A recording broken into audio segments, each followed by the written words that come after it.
कैसे हैं आप लोग? आप सब लोगों को मेरा नमस्कार।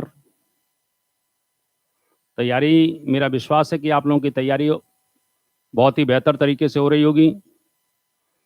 और मैं बार बार इस बात को कहता रहता हूं कि संसार में हर चीज का विकल्प हो सकता है, हर चीज का विकल्प हो सकता है, लेकिन परिश्रम का कोई भी विकल्प दुनिया में आज तक नहीं बना है। इसीलिए मैं आप लोगों से बहुत रिक्वेस्ट करूंगा कि आप लोग पूरी तरह से फुली कंसंट्रेशन के साथ हम लोगों की क्लास जो है, चाहे मेरी चाहे तरुण सर की जो साइंस की क्लास चल रही है, फिजिक्स पढ़ा रहे हैं, फुली कंसंट्रेशन के साथ उस क्लासेस को सुनिए और सुनने के पश्चात अपने लक्ष्य के प्रति कहीं ना कहीं जो आप लोगों को यहाँ से लाभ मिल रहा है उसका फायदा उठाएं। कल मैं सोर्सेज ऑफ एंसेंट इंडिया पर था, प्राचीन भारत के इतिहास जानने का स्रोत पढ़ा रहा था और उसमें कॉइन्स की बात हो चुकी थी। कॉइन्स के बाद थोड़ा सा हम लोग अगर कहीं ना कहीं आगे बढ़ते हैं तो कल हम लोग जो है, जो क्लास हमारी फिनिश हो रही थी वो पॉटरी पर हो रही थी, मृदभांड पर हो रही थी। और मैंने कहा था कि एंशिएंट इंडिया को जानने के लिए मिट्टी के बर्तनों का भी बहुत बड़ा कल मैंने आप लोगों से कहा था कि इस तरह से कुछ जो है से मालूम लीजिए कि कहीं ना कहीं पीटी का एग्जाम हो चाहे मेंस में ही कोई हो। देखिए मैं बार बार कह रहा हूं, जो हिस्ट्री हमारी चल रही है वो यूपीएससी लेवल की चल रही है। स्टेट सिविल सर्विस देना है, कोई दिक्कत नहीं है, लेकिन कहीं ना कहीं यूपीएससी को ओरिएंटेड करते हुए मैं यहाँ पर सब चीजें आपको बता रहा हूँ। आपका क्वेश्चन कहीं नहीं जाएगा, बस आपको लोगों को ध्यान से सुनना है। जैसे कल मैंने कहा था कि जो पॉटरी है, मृदभांड है, मिट्टी के बर्तन है, इसके भी कहीं ना कहीं कुछ टाइप्स है। अब वो यही पूछ लेगा ब्लैक ऑन रेड वेयर, तो आप कहेंगे सर इंडस वैली सिविलाइजेशन। कल मैंने ये कहा था कि ब्लैक ऑन रेड वेयर का मतलब क्या है कि कहीं ना कहीं वो काले जो है, कुल मिला के पहले तो वो मिट्टी का बर्तन बना रहे हैं, फिर उस पर काले रंग की पॉलिश कर रहे हैं और फिर लाल रंग से, लाल कलर से उस पर पेंटिंग कर रहे हैं, चित्रकारी बना रहे हैं, चित्र बना रहे हैं। इस तरह से इंडस वैली सिविलाइजेशन के लोगों को कहीं ना कहीं निश्चित रूप से घरों को सजाने में, हालांकि घर तो उपयोगिता के सिद्धांत पर आधारित है, मैं टाउन प्लानिंग पढ़ाऊंगा, लेकिन फिर भी कुल मिला के घर पर मिट्टी के बर्तनों पर पेंटिंग्स करने का, कुल मिला के सजावट करने का एक जो जिज्ञासा है वो उनके मन में आ रही है। ऋग्वैदिक काल की बात मैं करना चाहता हूं, तो ऋग्वैदिक काल में भी कुल मिला के बर्तन, जैसे मैंने कल कहा था, ओसीपीडब्ल्यू और फिर कलर पॉलिश्ड वेयर, तो गेरुवर्णी मृदभांड, इसकी बात मैंने कल कहा था। पीजीडब्ल्यू पेंटेड ग्रे वेयर जो उत्तर वैदिक काल के, इसकी कल मैंने बात किया था। और एनबीपीडब्ल्यू नॉर्थ ब्लैक पॉलिश्ड वेयर, यानी उत्तरी काली पॉलिश वाले मृदभांड जो 6th सेंचुरी बीसी से लेकर मौर्य काल के बीच में चल रहे हैं। इस तरह से जो मिट्टी के बर्तन हैं, मृदभांड जो हैं, ये भी एंशिएंट इंडिया के विषय में कुछ ना कुछ कहने का प्रयास कर रहे हैं। और थोड़ा सा अगर हम लोग बात करते हैं तो निश्चित रूप से यहाँ पर जो है मैंने बताया है कि मोहर, मोहर जिसको कुल मिला के हम लोग इंग्लिश में सील कहते हैं, कहीं कहीं मुद्रा शब्द भी आता है, तो मोहरों का भी बहुत बड़ा इंपॉर्टेंस है, नो डाउट। आप इंडस वैली सिविलाइजेशन को अगर पढ़ते हैं, सिंधु घाटी की सभ्यता को अगर पढ़ते हैं, तो उसमें मोहरों का एक चैप्टर ही है, वहां सील का एक चैप्टर ही है। मोहरे कुल मिला के इंडस वैली सिविलाइजेशन की, कुल मिला के लाइफ स्टाइल की एक बहुत इंपॉर्टेंट कहीं ना कहीं चीजें हैं। आप देखिए कि जब हम ट्रेड की बात करते हैं, विदेशी व्यापार की बात करते हैं, कि इंडस वैली सिविलाइजेशन का जो व्यापार है वो बाहर से हो रहा है, दूसरे देशों से हो रहा है, जैसे मेसोपोटामिया से हो रहा है, अफगानिस्तान से हो रहा है, ईरान से हो रहा है, मिस्र से हो रहा है। तो आखिर क्या आधार है, किस आधार पर आप कह रहे हैं कि भाई हम भारत में सबसे पहले विदेशी व्यापार का जो एविडेंस है वो कहीं ना कहीं इंडस वैली सिविलाइजेशन में देखने को मिल रहा है? तो इसका एविडेंस तो सील है ना, मोहर है ना, क्योंकि उनकी बहुत सी मोहरें हमारे यहां मिल रही हैं और हमारी बहुत सी मोहरें वहां मिल रही हैं। चाहे वो मेसोपोटामिया में देखें, चाहे अफगानिस्तान में देखें, वहां पर हमारी मोहरें मिल रही हैं। और सबसे बड़ी बात है कि मोहरें भी कुल मिला के, अब देखिए जो है, पहले तो स्टेटाइट की बनती थी, सेलखड़ी की बनती थी, उसके बाद तांबे की मोहरें भी बनना शुरू हो गई, जैसा कि हम लोग लोथल और देसलपुर से देख रहे हैं। तो इस तरह से जो मोहरें हैं, विशेष रूप से मोहरों पर देखा जाए तो इंडस वैली सिविलाइजेशन की स्क्रिप्ट भी दिख रही है, जिसको हम अभी तक पढ़ नहीं पाए हैं। तो सील यानी मोहर का भी कहीं ना कहीं इंडस वैली सिविलाइजेशन में निश्चित रूप से महत्व है। देखिए आप जितने भी कुल मिला के बहुत से पशुओं के जो चित्र बन रहे हैं वो किस पर बन रहे हैं, मोहरों पर बन रहे हैं। तो स्वाभाविक रूप से मोहरों का भी इंडस वैली सिविलाइजेशन या एंसेंट इंडिया को जानने में इनका बहुत बड़ा रोल है। इसकी चर्चा इंडस वैली सिविलाइजेशन पढ़ाऊंगा तो मैं मोहरों पर अलग से आपको टॉपिक पढ़ाऊंगा। ये तो मैं आप लोगों को थोड़ा सा एक तरह से कह सकते हैं कि बता रहा हूं कि सोर्सेज ऑफ एंसेंट इंडिया में क्या क्या चीजें आ सकती हैं।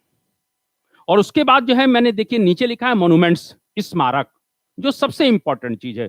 एंशिएंट इंडिया को जानने के लिए स्मारकों का बहुत बड़ा रोल है, मॉन्यूमेंट्स का बहुत बड़ा रोल है। आप देखिए कुल मिला के उसमें टेम्पल्स भी हैं, मंदिर भी हैं, उसमें स्तूपा भी हैं, स्तूप, उसमें विहार भी हैं, विहार एबे जिसको कहते हैं, नालंदा महाविहार, और कहीं ना कहीं चैत्य भी हैं। चैत्य का मतलब बुद्धिस्ट टेम्पल भी हैं, अरे सॉरी पैलेस भी हैं, राजमहल भी हैं, राजप्रासाद, राजाओं के बड़े बड़े महल हैं। तो इस तरह से हम लोग जो है जो स्मारक हैं, मॉन्यूमेंट्स हैं, ये एंशिएंट इंडिया को जानने के बहुत बड़े सोर्सेज हैं, ये मैं आपको बताना चाहता हूं।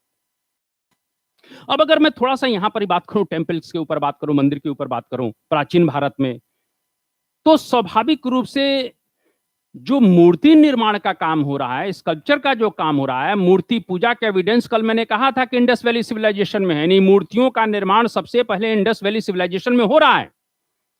लेकिन जहां तक मंदिरों की बात है, जहां तक टेम्पल्स की बात है, वो गुप्ताज डायनेस्टी से पहले हमें मंदिर के एविडेंस नहीं मिलते हैं। इस बात को थोड़ा ध्यान रखिए। अगर मूर्ति की बनने की शुरुआत या मूर्ति पूजा की जो शुरुआत हो रही है वो इंडस वैली में शुरू हो रही है, लेकिन जहां तक मंदिर निर्माण की बात है, टेम्पल्स के कंस्ट्रक्शंस की बात है, वो गुप्त काल से पहले हम बिल्कुल भी नहीं देखते हैं। गुप्त काल में ही हमें बड़े बड़े मंदिरों का निर्माण शुरू दिख रहा है। गुप्त काल से मंदिर की शुरुआत हो रही है, मैं ये कहना चाहता हूं। तो कहीं ना कहीं निश्चित रूप से अगर थोड़ा सा हम लोग इस बात को करें, अगर थोड़ा सा मंदिरों की बात करता हूं, अभी हम लोग इस पर बाद में बात करेंगे, तो टेम्पल्स की बात करता हूं, तो थोड़ा सा अगर हम बात करते हैं जो प्राचीन भारत के, तो मंदिर मैंने लिखा है, जैसे गुप्त काल का एक बहुत फेमस मंदिर है देवगढ़ का दशावतार मंदिर। अब हम यहां पर एक बात मैं तुमसे, तो आप लोगों से कहना चाहता हूं कि आखिर मंदिर का या इन स्मारकों का इंपॉर्टेंस क्या है, ये सबसे बड़ी बात है। देखिए जब आप लोग पढ़ रहे हैं तो ये बता दिए देवगढ़ का दशावतार मंदिर, नचना कोठार का पार्वती मंदिर, ये नहीं। इंस्क्रिप्शंस हैं तो उसका इंपॉर्टेंस क्या है, कॉइन्स हैं तो उसका इंपॉर्टेंस क्या है, सील हैं तो उसका इंपॉर्टेंस क्या है, महत्व तो निश्चित रूप से आपको जानना चाहिए। यूपीएससी के एग्जाम में कहीं ना कहीं निश्चित रूप से आप हिंदुस्तान की इतनी बड़ी सर्विसेज को करने जा रहे हैं, तो आपको ब्रॉड नॉलेज होनी चाहिए कि भाई इसका महत्व है क्या। किसी भी चीज का इंपॉर्टेंस कहीं ना कहीं जानना हमारे लिए बहुत जरूरी है। जैसे फॉर एग्जांपल से मॉडर्न इंडिया में बात करूं तो गांधी जी, अब गांधी का सत्याग्रह तो सभी लिख देंगे भाई चंपारण में हुआ, खेड़ा में हुआ, नॉन कॉपरेशन हुआ, सबने अवज्ञा हुआ, भारत छोड़ो आंदोलन हुआ, गांधी जी के आंदोलन है, गांधी के सत्याग्रह। लेकिन भाई ये सत्याग्रह तो 8वीं का बच्चा भी बता देगा कि गांधी जी ने ये मूवमेंट किए हैं, लेकिन गांधी के सत्याग्रह का नेशनल मूवमेंट में क्या योगदान रहा है, क्या इंपॉर्टेंस रहा है, ये जानना बहुत जरूरी है। ये यूपीएससी का क्वेश्चन है कि भारत के राष्ट्रीय आंदोलन में गांधी के सत्याग्रह का इंपॉर्टेंस। तो मैं अपनी इस क्लासेस में कहीं ना कहीं इस बार मैंने सोच रखा है कि हर एंगल से आप लोगों को बता सकूं, जिससे आप लोग प्री का एग्जाम हो, चाहे मेंस का एग्जाम हो, चाहे कल कुल के कहीं ना कहीं जब आप इंटरव्यू फेस करेंगे, तो आपको हर चीज मालूम होना चाहिए कि कहीं ना कहीं गांधी के सत्याग्रह का इंपॉर्टेंस क्या है, या अन्य जो है क्रांतिकारी जो है रिवोल्यूशनरी है उनका इंपॉर्टेंस क्या है, सुभाष चंद्र बोस की INA फौज का इंपॉर्टेंस क्या है, इस पर हम लोग चर्चा करेंगे। फिलहाल मैं अभी आपको कहीं ना कहीं एंशिएंट इंडिया के सोर्सेज ऑफ एंशिएंट इंडिया की बात करना चाह रहा हूं, और वहां साथ थोड़ा सा हम लोग, आप लोग घबराए नहीं, मेरा देखिए एंशिएंट इंडिया थोड़ा सा कुलना के कहीं ना कहीं, मैं नशे में तो पढ़ाता हूं नो डाउट, एंशिएंट इंडिया में थोड़ी गर्मी कम लगेगी।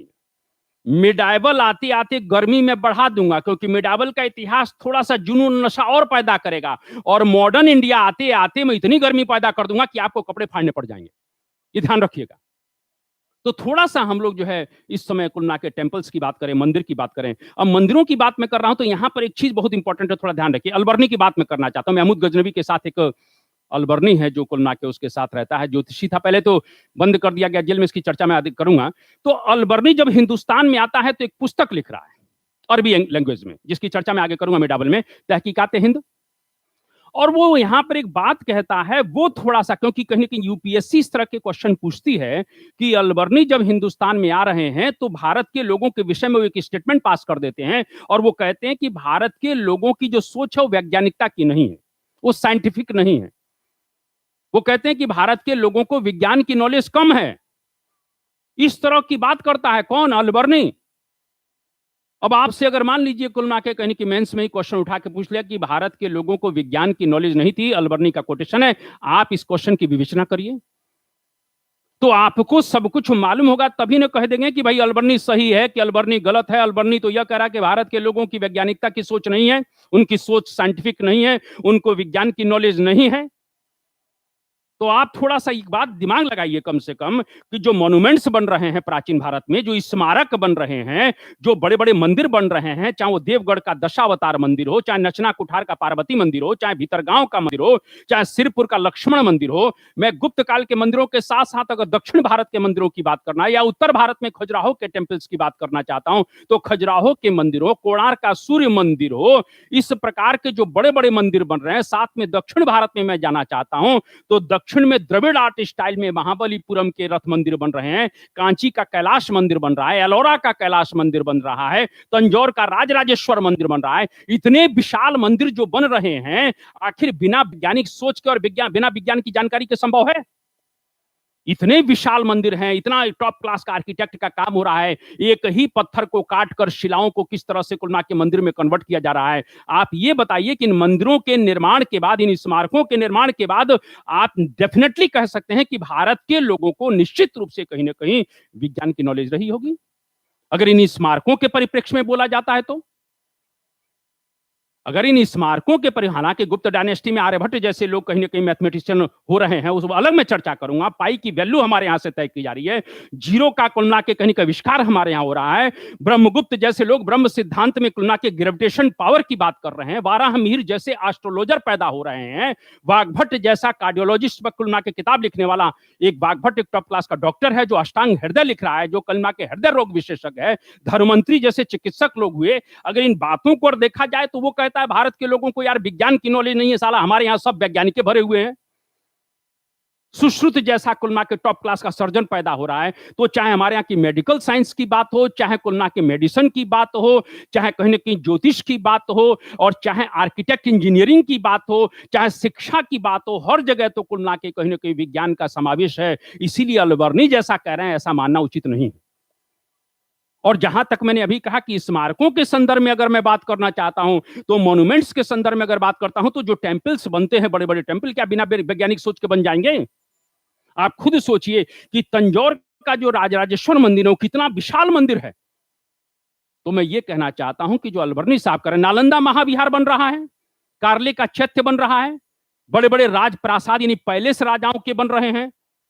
तो डेफिनेटली कहीं ना कहीं निश्चित रूप से इन स्मारकों को, इन भवनों को बनाने में कहीं ना कहीं वैज्ञानिक सोच जरूर रही होगी, साइंटिफिक सोच जरूर रही होगी। इसीलिए अलबर्नी साहब ऐसा कह रहे हैं कि भारत के लोगों को विज्ञान की नॉलेज नहीं थी या कम नॉलेज थी, ये यथार्थ पूरी तरह से कुल मिला के नकारने की बात है।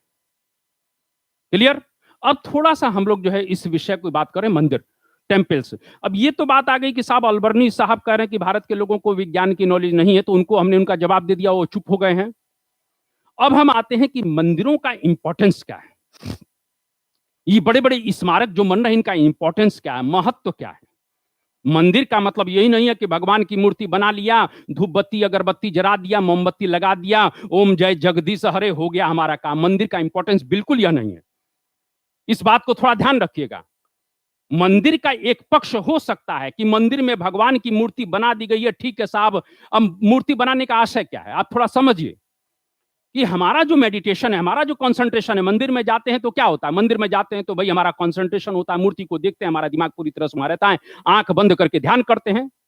इसीलिए उस मूर्ति को स्थापित किया गया। हालांकि मैं अपनी बात करूं तो मैं तो जो है आंख बंद करता हूं तो भगवान नजर नहीं आते हैं, ना जाने कौन कौन नजर आता है, इसलिए मैं आंख बंद नहीं करता हूं।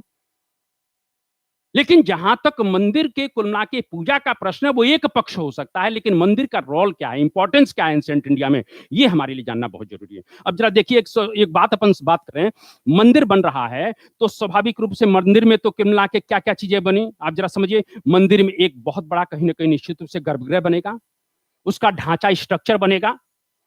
तो मंदिर बनाने के लिए जब एक बहुत बड़ा स्ट्रक्चर बन रहा है तो स्वाभाविक रूप से उसमें कहीं ना कहीं वैज्ञानिक सोच रही होगी। पहली चीज आई मंदिर बनाने में, मंदिर को कुलना के गर्भगृह में कुलना के भगवान की मूर्ति बन रही है, यानी कि मूर्ति निर्माण की जो आर्ट स्टाइल है उसकी भी नॉलेज रही होगी। तीसरी चीज कि मंदिर का कहीं ना कहीं जो मंडप है, जो सभागृह है, उसमें बहुत से लोग बैठकर कुल ना के सिर्फ भगवान की पूजा नहीं किया करते थे, अपने आसपास के क्षेत्रों की बैठकर चर्चा भी किया करते थे। यानी मंदिर वह स्थान हुआ करते थे प्राचीन काल में जहां के मंडपों में, जहां के बड़े बड़े हॉलों में लोग बैठकर आपसी विचार विमर्श किया करते थे। यानी कि सामाजिक समन्वय को स्थापित करने में भी मंदिरों का बहुत बड़ा रोल है। इस बात को मैं कहना चाहता हूं कि मंदिर कहीं ना कहीं निश्चित रूप से मूर्ति आर्ट स्टाइल के लिए इंपॉर्टेंट है, वैज्ञानिक सोच के लिए इंपॉर्टेंट है। मंदिर के पिलर पर बड़े पैमाने पर पेंटिंग, चित्रकारियां की जा रही हैं, यानी चित्रकारी का ज्ञान भी मंदिरों से मिल रहा है। लेकिन मैंने अभी कहा कि मंदिर के बड़े बड़े सभागृहों में वहां के आसपास के लोग बैठकर मीटिंग किया करते थे, अपनी समस्याओं पर विचार विमर्श किया करते थे। इसीलिए स्वाभाविक रूप से क्यों किया करते थे? क्योंकि भगवान के सामने जब किसी समस्या का हल करेंगे तो उसका जो कहीं ना कहीं डिसीजन होगा, उसका जो निर्णय होगा वो सार्थक निकलेगा। इसलिए मंदिर जो है सामाजिक सौहार्द या कहीं ना कहीं सामाजिक समस्याओं के कहीं ना कहीं सॉल्व करने के लिए, समाधान करने के बहुत बड़े सेंटर भी हुआ करते थे। और मंदिर क्या करते थे? मंदिर में कहीं ना कहीं निश्चित रूप से नृत्य का, संगीत का, क्योंकि भजन चल रहा है तो नृत्य का, संगीत का समावेश मंदिरों में हो रहा है। यानी कि मंदिर जो है नृत्य और संगीत की करुणा के प्रसार का एक बहुत बड़ा केंद्र है। और मंदिर क्या कर रहे हैं? मंदिर भारतवर्ष में शिक्षा के एक बहुत बड़े केंद्र हुआ करते थे। इस बात को थोड़ा ध्यान रखिएगा। मैं इसीलिए आपको कहना चाहता हूं कि हम लोग अपने जो पास्ट है, जो हमारा अतीत है, उससे हम हट चुके हैं, उससे हम भटक चुके हैं। हमारा तो सिर्फ दिमाग यही चलता है कि भगवान की पूजा कर लो, 10 बजे हो गया, लॉक मार दो, ताला मार दो, शाम को 6 बजे फिर खोल दो, थोड़ा सा घुमा दो और घुमाने के बाद फिर 8 बजे ताला लगो। उसको बेचारे को बंदी गृह में डाल रखा है। एंशिएंट इंडिया में आप देखिए कि मंदिरों का उपयोग किस तरह से हो रहा है। प्राचीन काल में मंदिर शिक्षा के बहुत बड़े केंद्र हुआ करते थे। मंदिरों से कुल के कहीं ना कहीं निश्चित रूप से आसपास के बच्चों को शिक्षा दी जा रही है। मंदिरों में बैठकर कुल के लोग अपने आपसी विचार विमर्श के द्वारा अपने क्षेत्र के विकास की और कई अन्य प्रकार की समस्याओं का समाधान कर रहे हैं।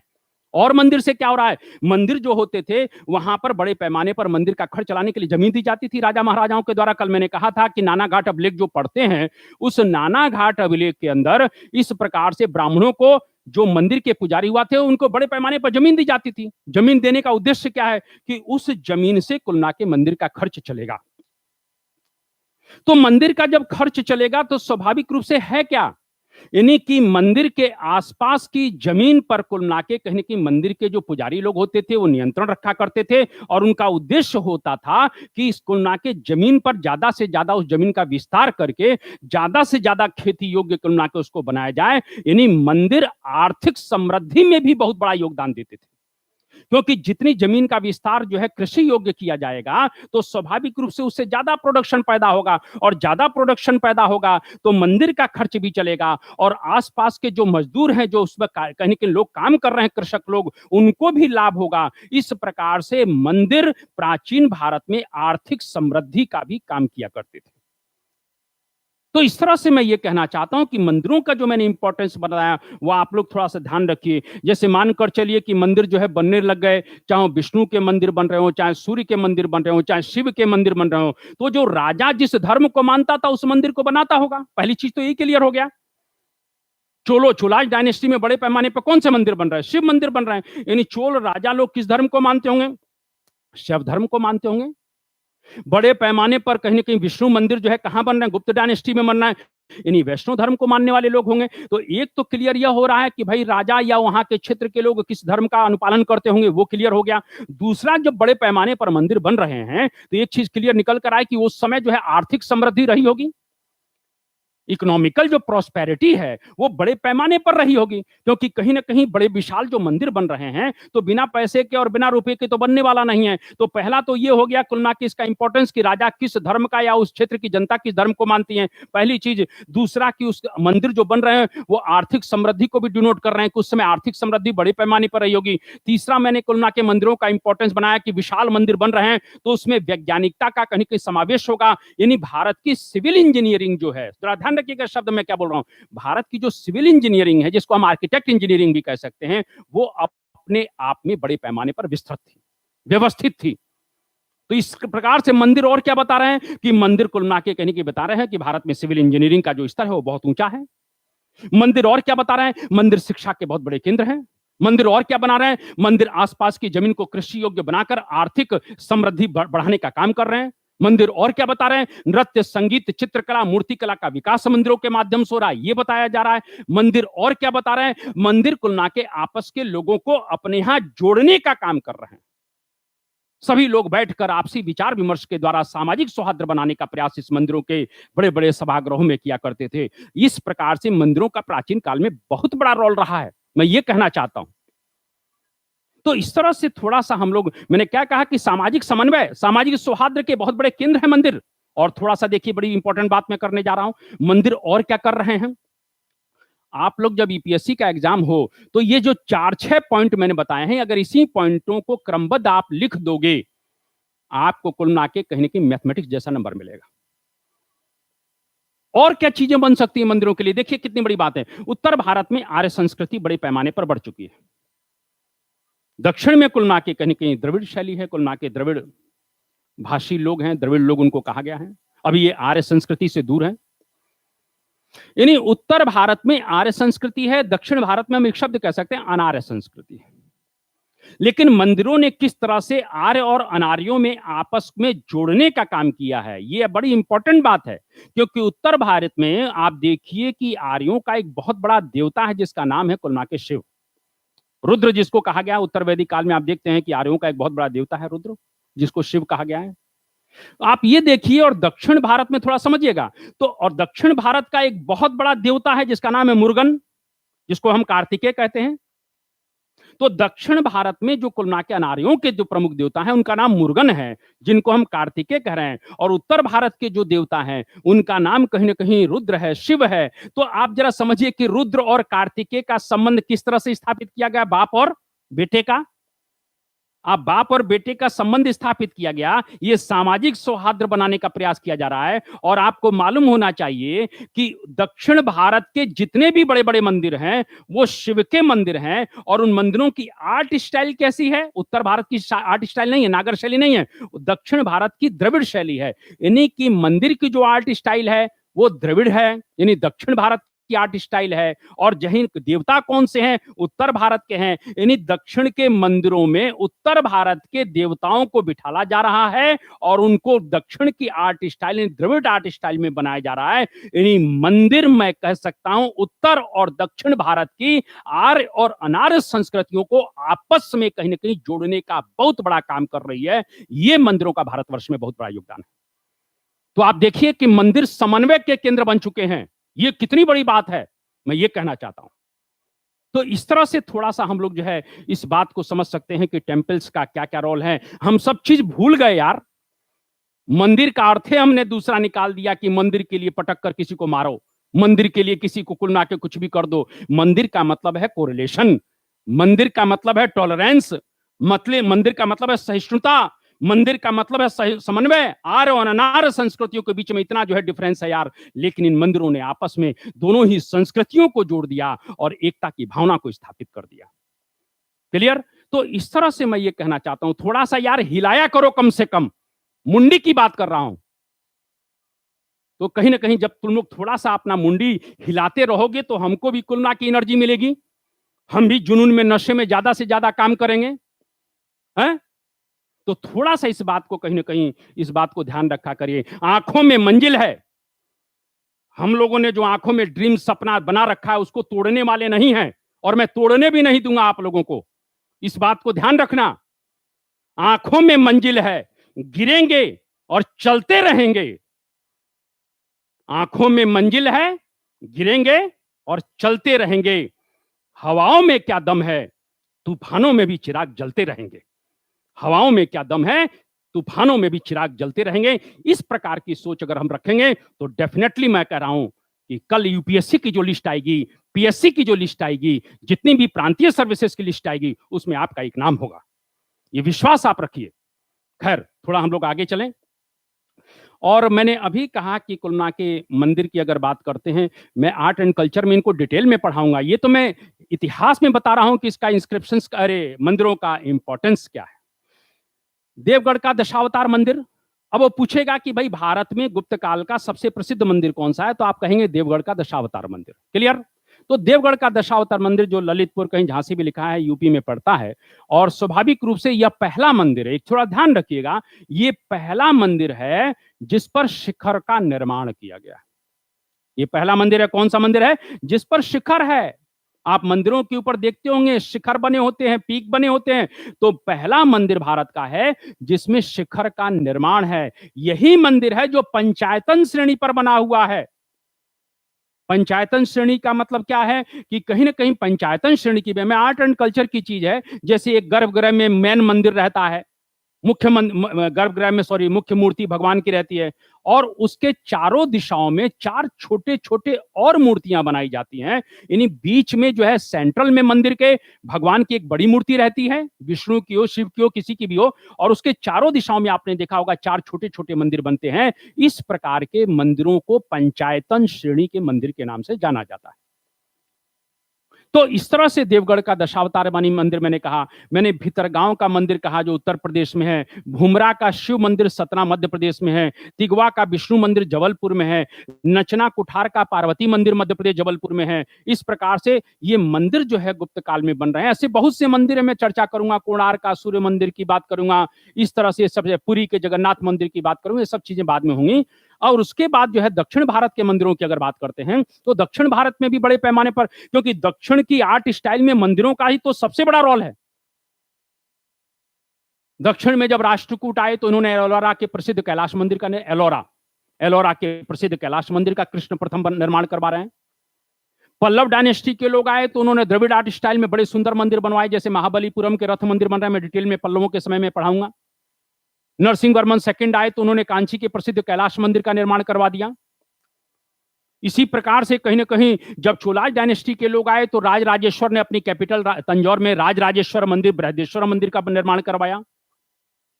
तो इस तरह से कुल मिला के कहीं ना कहीं निश्चित रूप से जो है दक्षिण भारत में, उत्तर भारत के जो मंदिर है वो नागर शैली में है, और दक्षिण के जो मंदिर है वो द्रविड़ शैली में है। इस पर हम लोग चर्चा आर्ट स्टाइल में करेंगे जब आर्ट एंड कल्चर होगा। तो इस तरह से मंदिरों का रोल जो है, मैंने आपको बताया कि मंदिर क्या क्या कर सकते हैं, इस बात को थोड़ा समझ लीजिएगा कि मंदिरों में क्या क्या बन सकता है, मंदिरों का क्या क्या इंपॉर्टेंस है, ये बात मैंने आपसे कर लिया।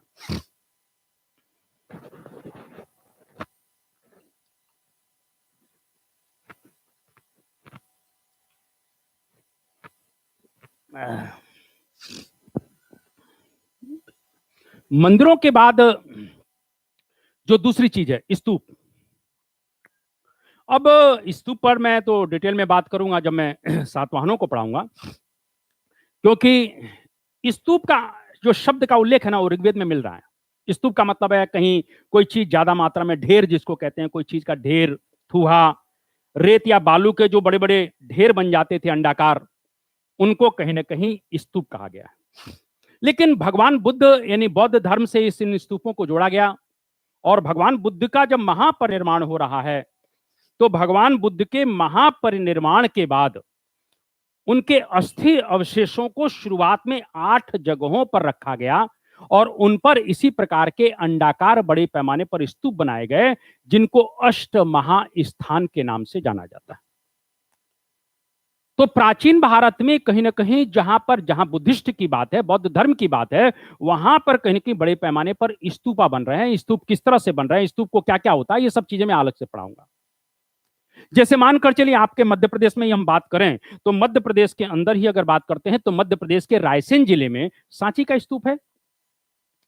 और मध्य प्रदेश के रायसेन जिले में जब सांची का स्तूप है तो स्वाभाविक रूप से कहीं कहीं सांची के स्तूप है, बहुत से सांची के स्तूप की खोज कहीं आ जाए तो जनरल रायलट साहब कर रहे हैं, आपके एमपी का क्वेश्चन है, जनरल रायलट साहब कर रहे हैं। और स्वाभाविक रूप से सांची के स्तूप की मैं बात करूं तो यहां पर 3 स्तूप है।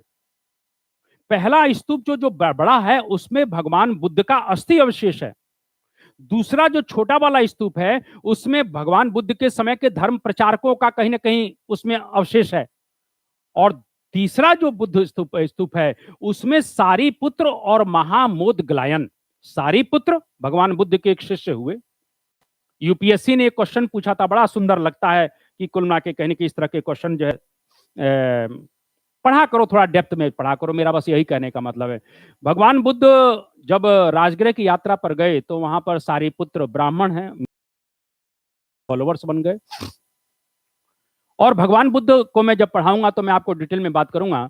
तो सारीपुत्र की जो मृत्यु हो रही है वो भगवान बुद्ध के जीवन काल में ही हो रही है। तो जब सारीपुत्र की डेड बॉडी पड़ी थी, सभी बौद्ध भिक्षुक बैठे हुए थे, भगवान बुद्ध भी बैठे थे, तो बौद्ध भिक्षुकों ने कहा भगवान बुद्ध से कि प्रभु सारीपुत्र के विषय में कुछ आप कहिए। भगवान बुद्ध और सारीपुत्र का, यानी भगवान बुद्ध का अपने सारीपुत्र जैसे शिष्य पर क्या विश्वास है, यह मैं आपको बताना चाहता हूं। भगवान बुद्ध ने कहा कि कुलना के सूर्य पूरब की जगह पश्चिम से निकल सकता है, हिमालय खत्म हो सकता है, हिमालय मतलब समाप्त हो सकता है, समुद्र सूख सकता है, इस दुनिया में हर प्राकृतिक घटनाएं संभव हैं, लेकिन सारी पुत्र हृदय में किसी के बारे में गलत सोचे, यह संभव नहीं है। अपने गुरु का अपने शिष्य के प्रति क्या विश्वास है, अगर यह विश्वास देखना है तो कहने कि बुद्ध का और सारी पुत्र का देखिए। यदि गुरु और शिष्य का विश्वास देखना है तो भगवान बुद्ध और उस समय को कुख्यात डाकू अंगुलीमाल को देखिए, जो मैं आगे पढ़ाऊंगा। क्या अंगुलीमाल का जीवन था और क्या भगवान बुद्ध ने बना दिया अपने औरा में लाने के पश्चात। जो अहिंसक था वो जो हिंसक था वो अहिंसक बन गया। पहले वो अहिंसक था, फिर हिंसक बना और फिर अहिंसक बन गया। मैं आगे चर्चा करूंगा अंगुलीमाल की। तो इस तरह से थोड़ा सा हम लोग जो है स्तूपों की बात करते थे। जैसे मैंने अभी कहा कि सांची के स्तूप की मैंने अभी बात किया। इसी प्रकार से प्रश्न आता है आपके एमपीपीएससी में कि सांची के स्तूप में किन दो लोगों के अस्थि अवशेष हैं, तो सारीपुत्र और महामोदग्लायन। इसके बाद स्तूप में आपके मध्य प्रदेश में एक और क्वेश्चन बन सकता है, भरहुत का स्तूप। तो भरहुत का जो स्तूप है मध्य प्रदेश के सतना जिले में है, जिसकी खोज अलेक्जेंडर कनिंघम साहब कर रहे हैं, और इस स्तूप का निर्माण शुंगों के समय में हो रहा है। किसके समय में हो रहा है? शुंगार डायनेस्टी में। मैं इसकी चर्चा करूंगा। तो इस और भी स्तूप है, अमरावती का स्तूप बन रहा है जिसकी खोज होल्ड मैकेंजी कर रहे हैं, सातवाहनों के समय में बन रहा है। नागार्जुन कोंडा का स्तूप जो है इक्ष्वाकुओं के समय में हो रहा है, जिसकी खोज लांघाष्ट्र कर रहे हैं। तो ऐसे भारत में बड़े पैमाने पर स्तूप भी बन रहे हैं, और इन स्तूपों के माध्यम से भी कुल के एंशिएंट इंडिया की कलाकृति के बारे में, एंशिएंट इंडिया की इस वैज्ञानिक सोच के बारे में, एंशिएंट इंडिया की इस आर्थिक समृद्धि के बारे में, इन सब की चर्चा कुल के स्तूप भी तो दे रहे हैं। कुमारगुप्त के समय में सारनाथ का जो धार्मिक स्तूप है वो अपने आप में इंपॉर्टेंट इसलिए है कि सभी स्तूप मेधी यानी कुलना के चबूतरे पर बनाए जाते थे, लेकिन जो धार्मिक स्तूप है गुप्त डायनेस्टी का जो कुमारगुप्त बनवा रहे हैं वो जमीन पर बना है, ये इसकी विशेषता है। तो इस तरह से हम लोग स्तूपों पर भी बात करेंगे। स्तूप के बाद आता है विहार, एबे, और चैत्य का मतलब है बुद्धिस्ट टेम्पल। अब जरा समझिएगा इस बात को। बिहार जो है, मैंने कहा कि जहां पर बड़े पैमाने पर बौद्ध भिक्षुक रहा करते थे। अब रहने का मतलब ये मत समझिए कि विश्राम करने की जगह हो गई, साहब अब हमको यहाँ विश्राम करना है, अब कुछ नहीं देखना है, बैठ के आगे टीवी लग गया है, अपना प्रोग्राम देखना है। बिहार का मतलब यह नहीं है।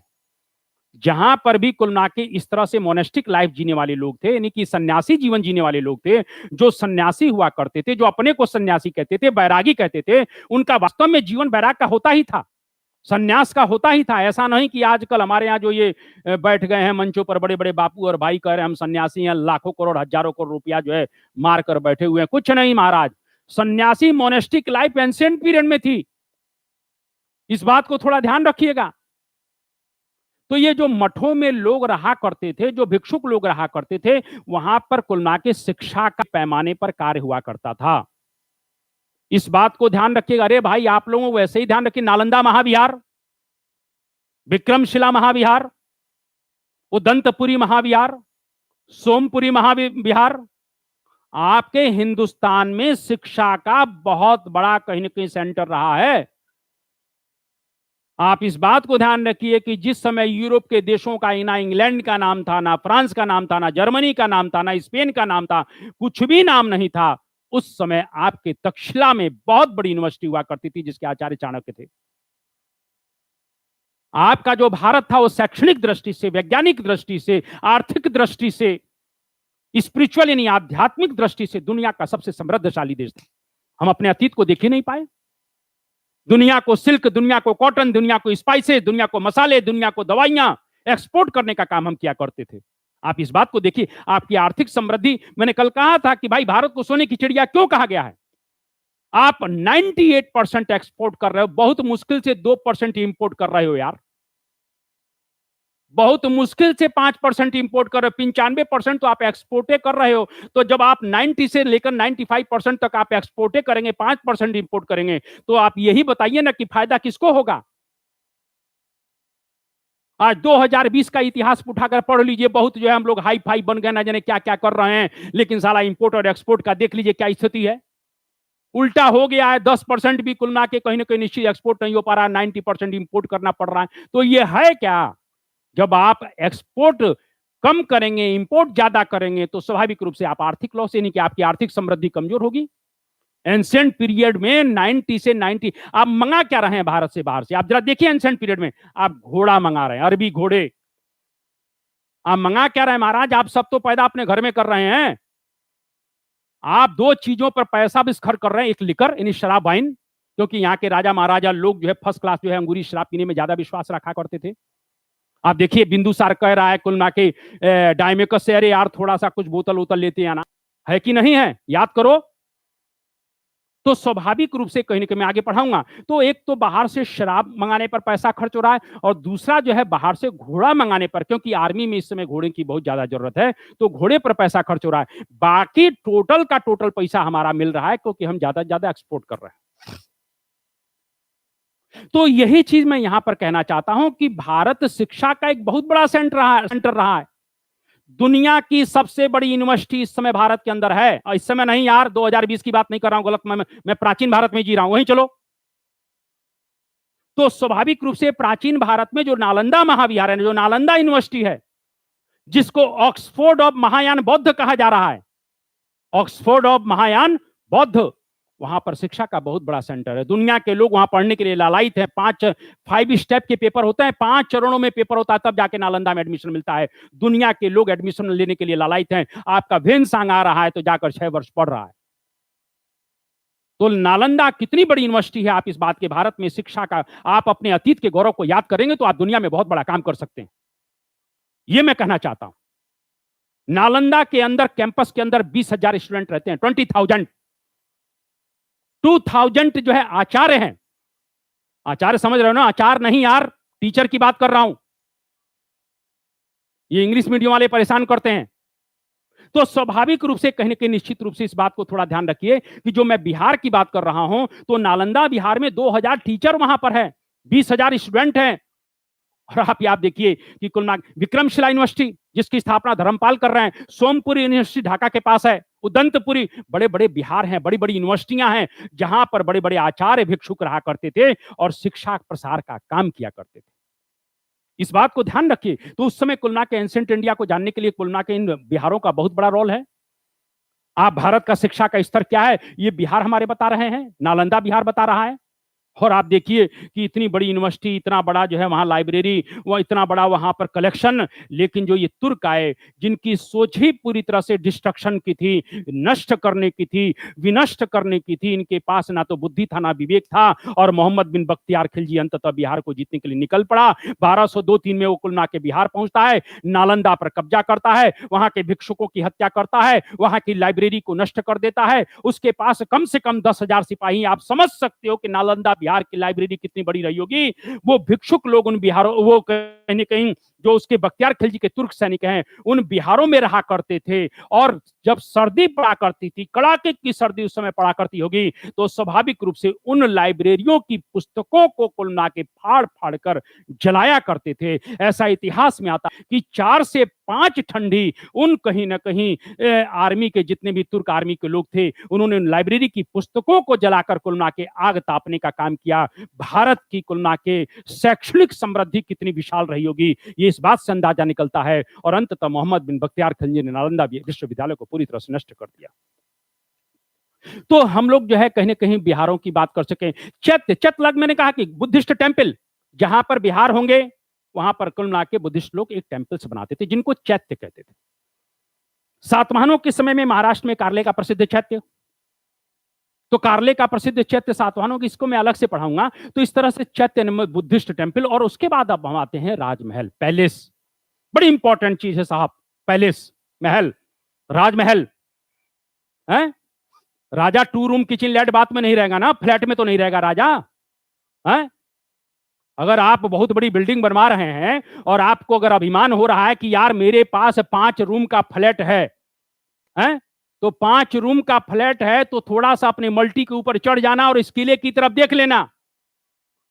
वो किला भी किसी का फ्लैट रहा है कि नहीं रहा है। वहां पर बड़े बड़े राजा लोग रहे तो उनका फ्लैट देख लोगे तो आपका जो अहंकार है वो अपने आप माताल में चला जाएगा। ठीक है ना। तो स्वाभाविक रूप से थोड़ा सा मैं इस बात को कहना चाहता हूं कि राजा महाराजाओं के जो पैलेस हुआ करते थे वो भी भारत में कुल मिला के आर्थिक समृद्धि को डिनोट करते हैं, भारत की वैज्ञानिक सोच को डिनोट करते हैं, भारत की सिविल इंजीनियरिंग को डिनोट करते हैं, भारत की आर्ट स्टाइल को डिनोट करते हैं। यानी कि राजमहलों से भी वही चीजें मिल रही हैं जो मैंने अभी पीछे बताया था कि राजमहल बड़े विशाल बनेंगे, यानी आर्थिक समृद्धि रही होगी। राजमहल विशाल बनेंगे, यानी कि कुल मिला के जब आप फ्लैट बनवाते हो तो आप सिविल इंजीनियर को बुलाते हो, आप आर्किटेक्ट को बुलाते हो भैया जरा डिजाइन तैयार करो। इसका मतलब वो भी जो बनवा रहे होंगे तो आर्किटेक्ट इंजीनियरिंग की वहां पढ़ा होगा, तो सिविल इंजीनियरिंग कहीं ना कहीं जबरदस्त थी। कुल मिला के उन मकानों को बनाने में, उन कुल मिला के महलों को बनाने में कला का उपयोग यानी आर्ट स्टाइल का भी इंपॉर्टेंस रहा होगा। तो इस तरह से जब हम इन राजमहलों को देखते हैं तो हम डेफिनेटली कह सकते हैं कि भारत की कुल मिला के सिविल इंजीनियरिंग अपने आप में बड़े पैमाने पर समृद्ध रही होगी। तो इन राजमहलों को देख लोगे अलबर्नी साहब, तब भी कुल मिला के आपको पसीना उतर जाना चाहिए कि भारत के लोगों की जो वैज्ञानिक सोच थी वो जबरदस्त रही थी। आपकी सोच जो है डिस्ट्रक्टिव की है, क्योंकि जब आप हिंदुस्तान के अंदर आए तो आपने हिंदुस्तान के बड़े बड़े कुल मिला के कहने के मंदिरों को, बिहारों को नष्ट कर दिया। तुर्कों के आने से पहले, मुगलों के आने से पहले इस हिंदुस्तान में मंदिर तोड़ने की परंपरा नहीं थी, लेकिन जैसे ही ये लोग आए इन्होंने हिंदुस्तान की कुल मिला के कला और संस्कृति को पूरी तरह से नष्ट कर दिया। तो थोड़ा सा हम लोग जो है इस राजमहल पर, जैसे क्वेश्चन बन सकता है कि जैसे मौर्य डायनेस्टी में हमें राजमहल देखने को मिलते हैं, जैसे थोड़ा सा अगर हम बात करें तो चंद्रगुप्त मौर्य का राजप्रासाद, ये क्वेश्चन आता है भैया। चंद्रगुप्त मौर्य का राजप्रासाद कहां पर है? चंद्रगुप्त मौर्य की जहां राजधानी होगी पाटलिपुत्र, पटना। क्लियर? क्योंकि जिस प्रकार से आज दिल्ली भारत की राजनीतिक सत्ता का केंद्र है, उसी प्रकार से उस समय पटना, पाटलिपुत्र भारत की राजनीतिक सत्ता का केंद्र था।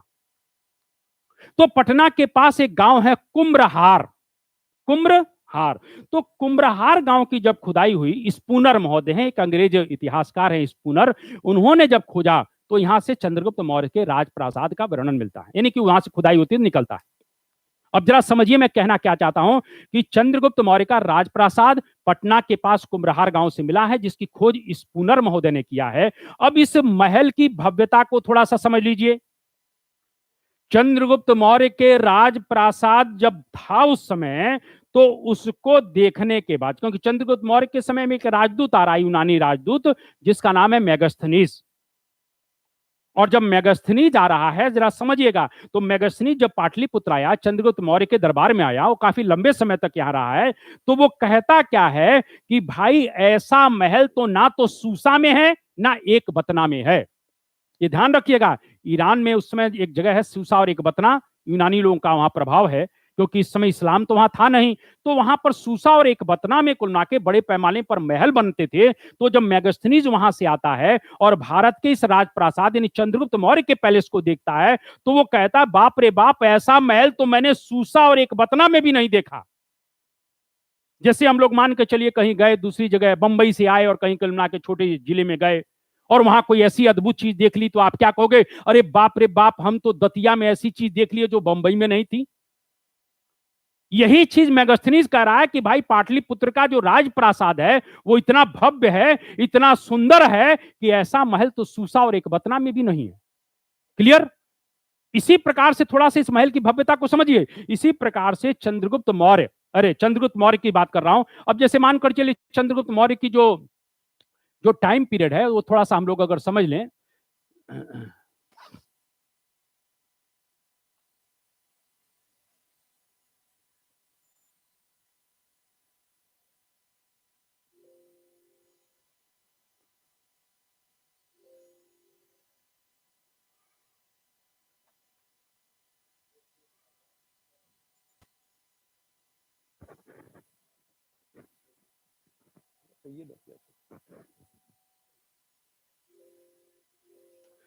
तो थोड़ा सा हम लोग जो है इस विषय को लेकर अगर बात करते हैं, मैंने अभी कहा कि चंद्रगुप्त मौर्य के कुल मिला के कहीं ना कहीं अगर चंद्रगुप्त मौर्य, अब देखिए चंद्रगुप्त मौर्य का जो राजप्रासाद है, जो पैलेस है, 322 बीसी में बैठ रहा है, बीसी नहीं ईसा पूर्व, जरा समझिएगा इस बात को। और जब फायान जो आ रहा है वो चंद्र विक्रमादित्य के समय में आ रहा है, लगभग 500 साल बाद, लगभग 500 वर्ष बाद एक चाइनीज यात्री हिंदुस्तान में गुप्त काल में चंद्रगुप्त विक्रमादित्य के बाद पास आया, और पाटलिपुत्र आने के बाद जब उसने 500 साल पहले पैलेस को देखा, इन्हीं भारत का कुलना के महल किस तरह से बनते होंगे, कितने मजबूत बनते होंगे, इस बात को जरा समझे। और चंद्रगुप्त मौर्य का ये जो राजप्रासाद है, ये काठ का बना हुआ है, वुडन का बना हुआ है, लकड़ी का बना हुआ है। आप इस बात को जरा समझिए कि हमारी जो है, जो साइंस थी वो रही होगी कि 500 साल पहले एक लकड़ी का महल बना था, काठ का महल बना था, वुडन का महल बना था, और 500 साल बाद एक कुलना के विदेशी यात्री फायान आता है और उस महल को देखने के बाद वो कहता है ये मानव निर्मित नहीं है, ये देवता निर्मित है, इसे इंसान नहीं बना सकता है, इसे देवता ही बना सकते हैं, ऐसा वो बोलता है। आज देख लीजिए मकान बनवाते हैं, हम ही ने बनवाया अपना, दे कंक्रीट, दे सीमेंट, दे सरिया, है कितना साल चलेगा? सुपर सीमेंट, सुपर बजरी, सुपर कंक्रीट, सुपर जो है छड़, न जाने क्या क्या लगा दिया, कितने साल? 100 ईयर, 100 साल से ज्यादा कोई भी सीमेंट और कुलना के सरिये का जो है या बालू का कुलना के मकान 100 साल से ज्यादा, मैक्सिमम बात कर रहा हूं यार। और आप समझ लीजिए कि हमारी खुलना की स्टाइल कितनी जबरदस्त, वैज्ञानिकता की बात कर रहा हूं, सिविल इंजीनियरिंग की बात कर रहा हूं, कि 500 साल पहले एक लकड़ी का पैलेस है और 500 साल बाद तक वो बना हुआ है, और वो महल इतना जबरदस्त है कि फायान आता है तो कहता है ये मानव निर्मित नहीं है, ये देव निर्मित। यानी चंद्रगुप्त मौर्य के राजप्रासाद को देखने के पश्चात हम कह सकते हैं कि हमारी जो सिविल इंजीनियरिंग का स्तर था वो बहुत ऊंचा रहा होगा। क्लियर? तो इस तरह से महल भी कुलना के भारत के इतिहास के विषय में बहुत कुछ बताने का प्रयास कर रहे हैं। बाद में ऐसा नहीं कि गुप्त काल में महल नहीं होंगे और चाहे राजपूताना काल में महल नहीं रहे, ये गलत दिमाग में मत रखिएगा। महल रहे होंगे, गुप्त काल में भी महल रहे होंगे, ऐसा नहीं है कि गुप्त काल, मैंने तो कहा कि गुप्त काल आर्थिक समृद्धि बहुत जबरदस्त है, विश्व के आधे पर हिस्से पर तो हमारा ही कब्जा है गुप्त डायनेस्टी में। तो ये है कि महल खत्म हो गए हैं, मिट गए हैं, लेकिन महल सभी समय रहे होंगे। तो इस प्रकार से राजमहल भी कुलना के भारत की आर्थिक समृद्धि, भारत की कुलना के सिविल इंजीनियरिंग, इन सब की चर्चा करते हैं। क्लियर? तो हम लोगों ने स्मारकों के विषय में थोड़ा बात कर लिया। एक चीज थोड़ा सा दिमाग में आता है, थोड़ा सा उसको मैं बता दूं जरा हल्का सा, क्योंकि आपसे कहीं प्रश्न पूछ लेगा कि भाई सर ये बताइए, यूपीएससी में ज्यादातर क्वेश्चन इस तरह के आते हैं। आप लोग देखिए, अपना विजन बड़ा रखिए, स्वप्न बड़ा रखिए, हमको पहले यूपीएससी देना है, ये सोच बनाकर रखिए यार। यूपीएससी में आईपीएस बन जाओगे, आईएएस बन जाओगे तो 20-22 साल आगे निकल जाओगे। यहां पीएससी में तुम डिप्टी एसपी बनोगे या एसडीएम बनोगे, वहां आईपीएस मिल गया, साल भर 2 साल बाद ही अगर मिल गया, आईपीएस मिल गया, तो तुम जब तक ये एसपी बनेगा तब तक आप डीजीपी की लाइन में लगे रहोगे। ये भी तो सोचिए। और आईपीएस और आईएएस कोई कुल ना के कहीं कोई मंगल ग्रह से नहीं ना लोग आ रहे हैं, हमारे और आपके ही बीच में बन रहे हैं। इसीलिए कुल ना के हमारा जो कुल ना के ड्रीम है, हमारा जो सपना है, वो बहुत ऊंचा होना चाहिए और उसको हम फतेह करेंगे। क्लियर? तो कहीं ना कहीं ये बात को थोड़ा सा ध्यान रखें। तो मैंने अभी कहा, एक प्रश्न आता है कि एंशिएंट पीरियड में इक्विपमेंट जो है, उपकरण जो है, वो क्या रोल अदा कर रहे हैं या उनका इंपॉर्टेंस क्या है? एक क्वेश्चन थोड़ा सा 2-3 लाइन का बता दूं कि प्राचीन भारत में, कहीं भी पूछा जा सकता है, प्राचीन भारत में उपकरणों का क्या इंपॉर्टेंस है, टूल्स का क्या इंपॉर्टेंस है, इक्विपमेंट का क्या इंपॉर्टेंस है। देखिए, अगर हम स्टोन एज में जाएं, थोड़ा सा पाषाण काल में कर रहा हूं, तो पाषाण काल से लेकर पाषाण काल के बाद ताम्र पाषाण का मतलब चैल्कोलिथिक, यानी कि जहां पर कॉपर और प्लस स्टोन का यूज हो रहा है, तांबे और पाषाण का। तो जो स्टोन एज है, यानी पाषाण काल है, जो ताम्र पाषाण काल है, और साथ में इंडस वैली सिविलाइजेशन, इन तीनों टाइम की बात मैं कर रहा हूं, क्योंकि इंडस वैली सिविलाइजेशन की स्क्रिप्ट तो मिली है लेकिन हम पढ़ नहीं पाए हैं। तो जब स्क्रिप्ट मिली है और हम पढ़ नहीं पाए हैं, तो ये जो तीनों टाइम पीरियड है, ये पूरा का पूरा जो टाइम पीरियड है, वो कहीं ना कहीं इक्विपमेंट पे आधारित है। यहां की जानकारी हमें सिर्फ और सिर्फ उनके औजारों से मिलती है। यहां की जानकारी हमें सिर्फ और सिर्फ कहीं ना कहीं उनके टूल से मिलती है। आप इंडस वैली सिविलाइजेशन में आ जाइए या स्टोन एज में ही चलिए, तो स्टोन एज में पहले लोग क्या कर रहे हैं, पत्थर जिसको पेबुल कहते थे, पेबुल क्या होता है, कुल मिला के कहने के एक बड़ा सा पत्थर है, वो पानी में घिस जाता है, चारों तरफ से चिकना हो जाता है, और उस चिकने पत्थर को लेकर वो कहीं मारा करते थे। इसके बाद उनको लगा नहीं यार, इसमें थोड़ा सा कुछ धार बनाया जाए तो अपने आप पानी से घिस जाएगा, या धार बना दिया करते थे उस कहीं ना कहीं पेबुल को काट के, तो उसको जैसे चापर और चापिंग कहते हैं आप लोग, मैं आगे पढ़ाऊंगा इस बातों को। तो कुल मिला के जब धारदार बनाने लग गए तो वहां उसका उपयोग कुल मिला के पशुओं को मारने में लग गए, क्योंकि उस समय उपकरणों का जो स्टोन एज में है वो दो उद्देश्य है। पहला, अपनी रक्षा करना। भाई उस समय उपकरणों का जो है उद्देश्य क्या है, एक तो अपनी भी रक्षा करना और दूसरा शिकार करना, क्योंकि ये आदिम जाति के आदिम लोग हैं, इनका लक्ष्य है शिकार और खाद्य संग्रहण। तो किसी तरह से शिकार करना है, खाद्य संग्रहण करना है, उसको वो ध्यान में रखते हुए अपने उपकरणों को बना रहे हैं, चाहे वो स्क्रैपर के रूप में हो जिसको विदारणी कहते हैं, हस्त कुठार के रूप में हो जिसको हैंडेक्स कहते हैं। तो इसलिए स्टोन एज में जो है उपकरणों का या उसकी काल को जानने के लिए उपकरणों का बहुत बड़ा रोल है।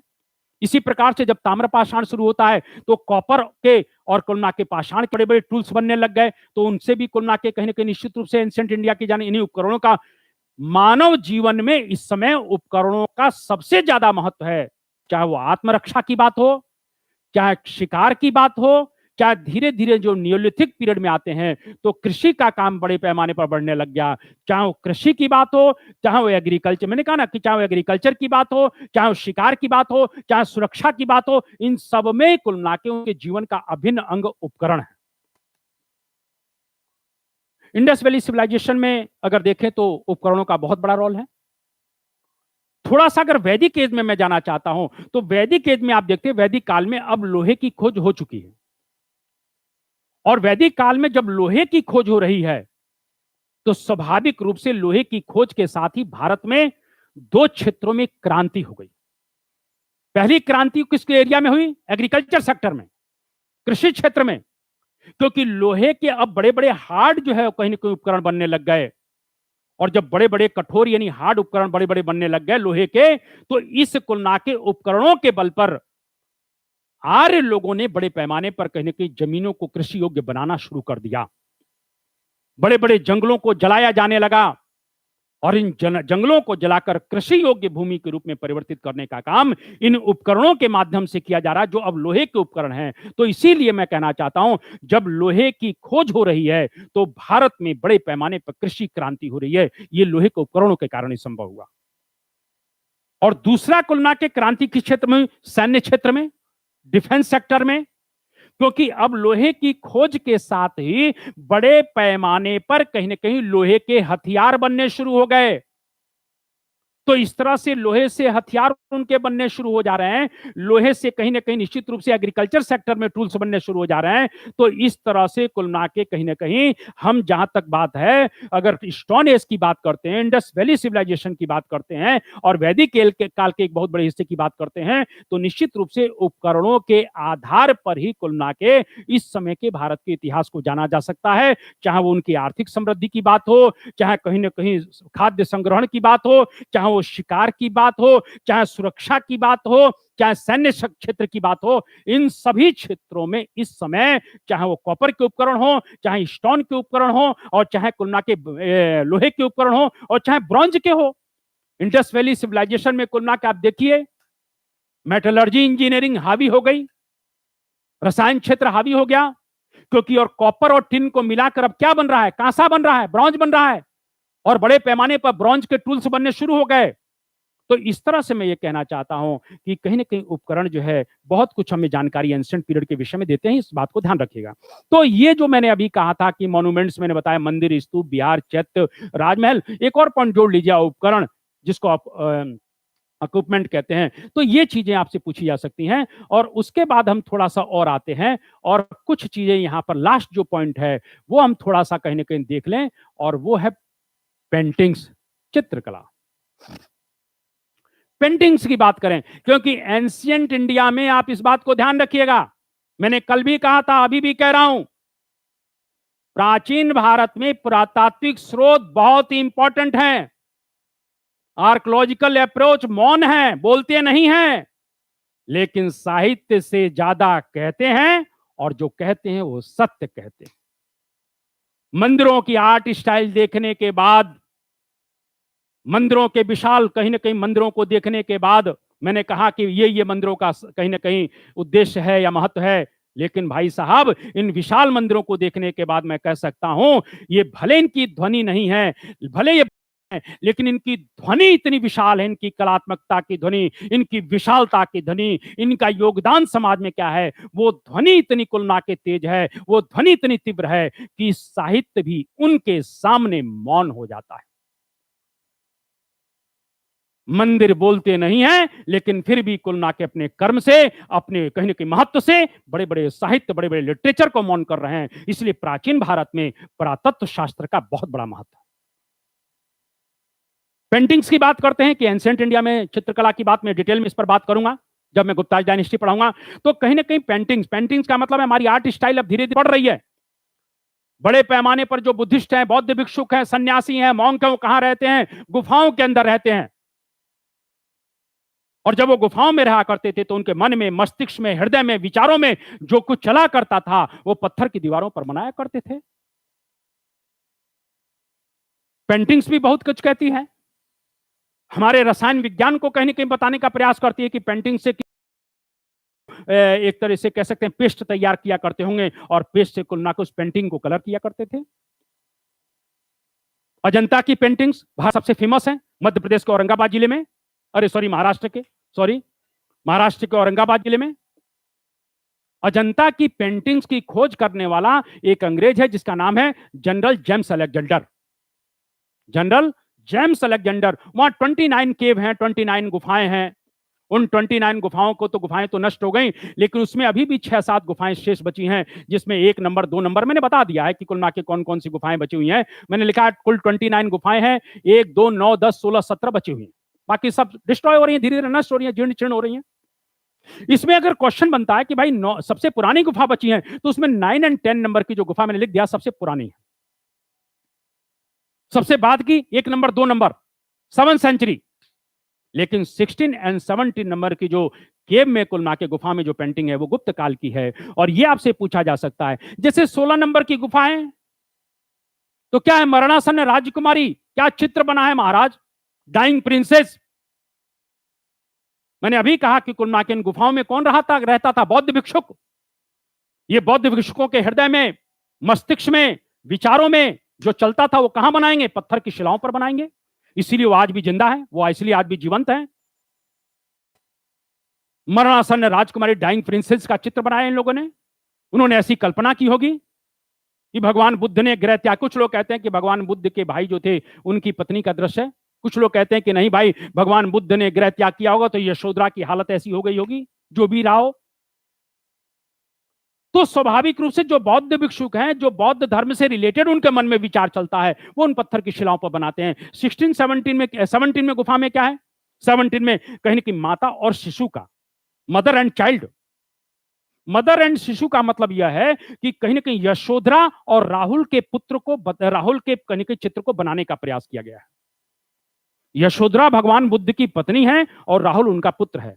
तो इन बौद्ध भिक्षुकों ने कुल मिला के यशोधरा और कहीं ना कहीं उनके पुत्र राहुल का चित्र बनाया है। इसी 17 नंबर गुफा में भगवान बुद्ध का महाभिनिष्क्रमण कैसे हो रहा, मैं आगे चर्चा करूंगा।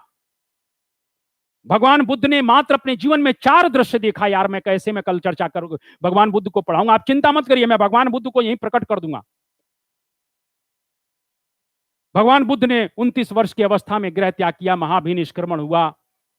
और महाभिनिष्क्रमण होने के बाद देखिए यार, कुल मिला के यहां साला 5 रुपया नहीं छोड़ पा रहा है आदमी। उस व्यक्ति ने कुल मिला के क्या किया? इतिहास ऐसे ना बनता है। उस व्यक्ति ने पूरा राजपाट छोड़ दिया, सब वैभव समृद्धि छोड़ दिया, घर द्वार छोड़ दिया, यार सुंदर पत्नी छोड़ दी यार, है? जहां आदमी कंप्रोमाइज हर चीज के लिए कर जाता है वो तक छोड़ दिया उसने। और सब कुछ छोड़कर, घर द्वार छोड़कर सन्यासी बैरागी बन जाते हैं। तो महाभिनिष्क्रमण भगवान बुद्ध का कैसे हो रहा है? भगवान बुद्ध बोध गया में कुल मिला के किस प्रकार से कहीं ना कहीं ज्ञान प्राप्त करते हैं, एनलाइटमेंट।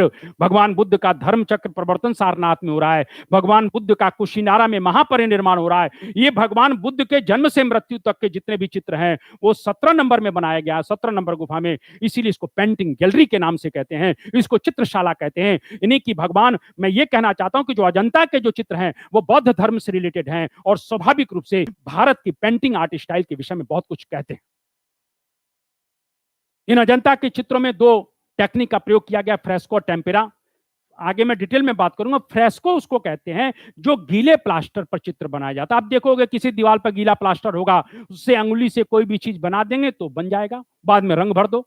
तो फ्रेस्को टेक्निक उसको कहते हैं जो गीले प्लास्टर पर बनाया जाता है, और टेम्पेरा टेक्निक उसको कहते हैं जो सूखे प्लास्टर पर बनाया जाता है। यानी कि कहीं ना कहीं निश्चित रूप से प्लास्टर जब सूखा हो जाता होगा, दीवारों पर पहले प्लास्टर बनाते होंगे, फिर वो गेरुए से रंग करते होंगे। तो गीले प्लास्टर पर जो पेंटिंग है वो फ्रेस्को, और सूखे प्लास्टर पर जो है वो टेम्पेरा। इस प्रकार से दो टेक्निक का प्रयोग अजंता के चित्रों में किया गया है। और मैंने अभी कहा चित्र बौद्ध धर्म से रिलेटेड है, और अजंता के चित्र बौद्ध धर्म की आध्यात्मिक विचारधारा को कहते हैं, जिसको हम स्पिरिचुअलिटी कह सकते हैं। स्पिरिचुअलिटी की बात कर रहा है।